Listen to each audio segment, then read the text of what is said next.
Hello guys, good morning kaprobinsya.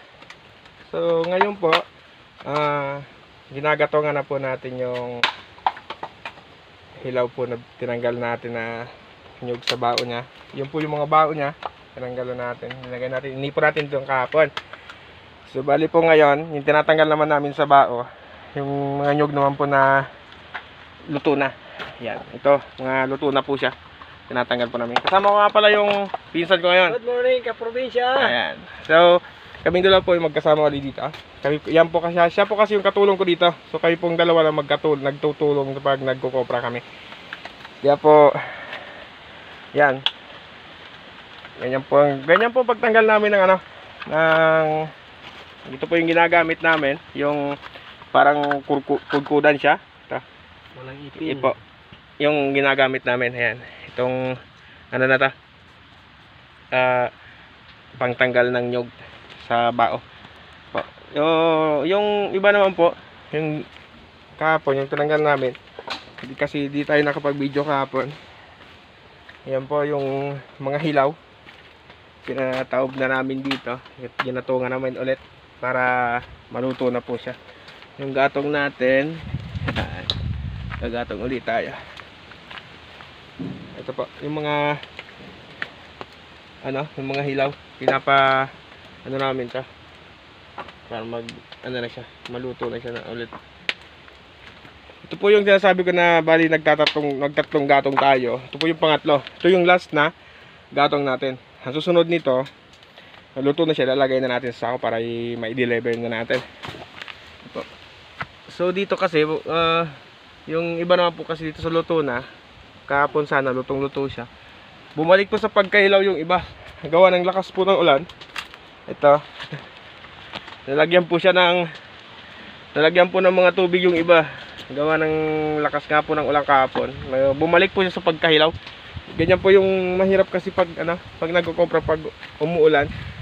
Kasi yung mga luto na kopra natin, yan po pag nalagyan po siya ng tubig ulit, ay nagiging hilaw po siya. Yan po. Pero parang bukas po yung makakapag-deliver na tayo nito. Isasako na natin. Konti na lang naman po itong gagalawin namin yung piso. Tapos malambot na to. Hindi na katulad ng mga hilaw na medyo matitigas. Tindahan kaya? Kaya. Ubos yan, ubos. Okay, ubos na daw po ngayon. So bukas po magsasako tayo or mamaya.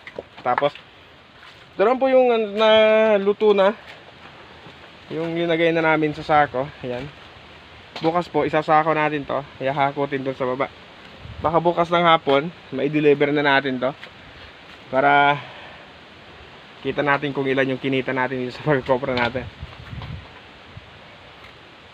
Wala na po, din na po kasi namin alam kung ilang pirasong nyug to kasi hindi na po namin binilang. Yung ginawa po namin,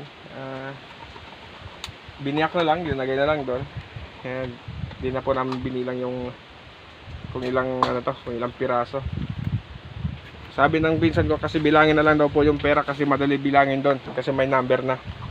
Hindi daw kasi pag wala pa daw number, ang hirap pang bilangin. Ayan. Ito naman yung bao natin. Yung bao, yung pandado din yung iba. Tapos bali yung panggatong natin ito.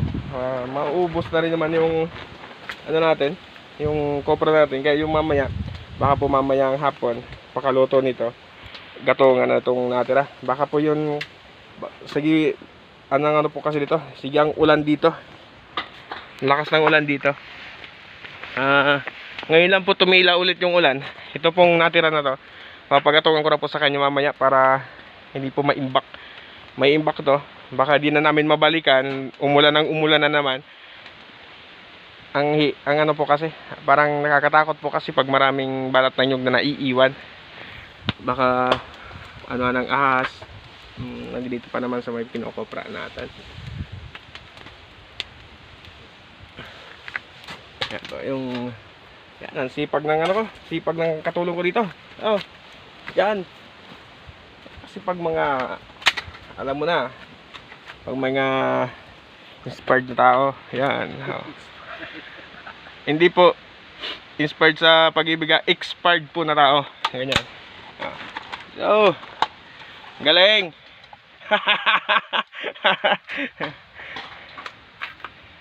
So, okay guys, so bali hanggang dito lang muna yung video natin para tulungan ko na siya dito magtanggal para maubos na itong bao natin na tatanggalin. Ay, nyog natin na tatanggalin sa bao para ma-deliver na natin bukas. Kasi baka susunod na araw umulan na naman. Ay, hindi na po hindi pa natin mailabas to.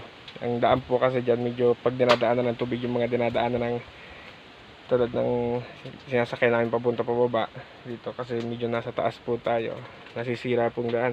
Kaya po ngayon gagawin namin, mamadaliin namin to para bukas maibaba siya na yung daan po is hindi pa po masyadong masira.